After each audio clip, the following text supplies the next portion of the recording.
wiped it off properly. He and Mrs. Johnson talked for a few minutes, and then he said, "Right, you two. You come along with me." Mrs. Johnson came to the entry from the court into the road to see them off. "Now you be good children, and May, you look after your brother." "I will," May promised. They set off, almost running to keep up with the man's long strides. Gus began to grizzle, and May took hold of his hand to help him along. She tried to ask the man about the place where they were going to, but he did not seem to want to talk, so she kept quiet and let her imagination wander. When her mother was alive and not too tired to talk, she used to tell them stories.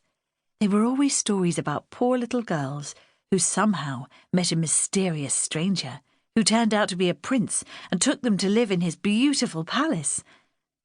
When May had asked what a palace was, her mother said it meant a big house full of lots of fine things. Perhaps, she thought, that was what Mrs. Johnson had meant by the big house where they were going to live. Perhaps this man was really a prince in disguise, or perhaps he was the prince's servant who had been sent to fetch them.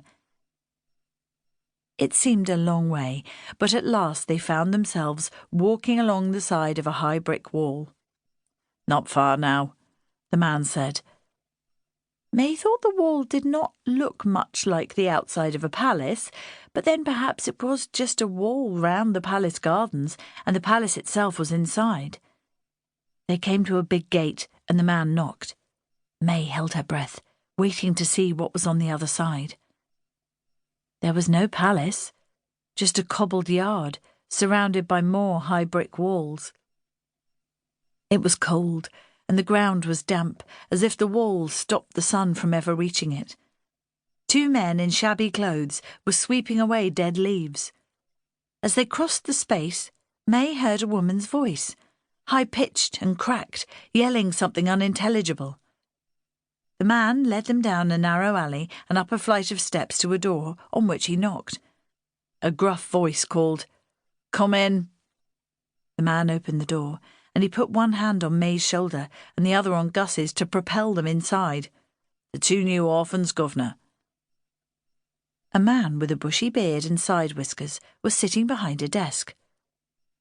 "Very well. Ask Mrs. Court and Mr. Taylor to come here." The man left, and the one he had called governor opened a big book and picked up a pen. "Name?" May's legs were beginning to shake.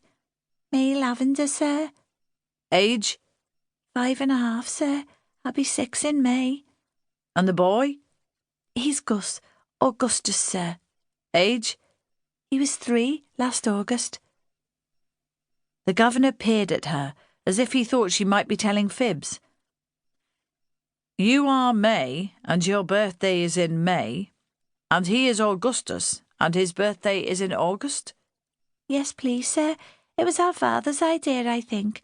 That's what my mum told me." The governor peered at his book and muttered as if he was talking to himself rather than her. "Father lost at sea, mother deceased, no other relations." There was a knock at the door. "Come in." 2 people entered, a woman in a black dress with a white cap and apron, and a man in a grey suit. The governor looked up. "Ah, here you are.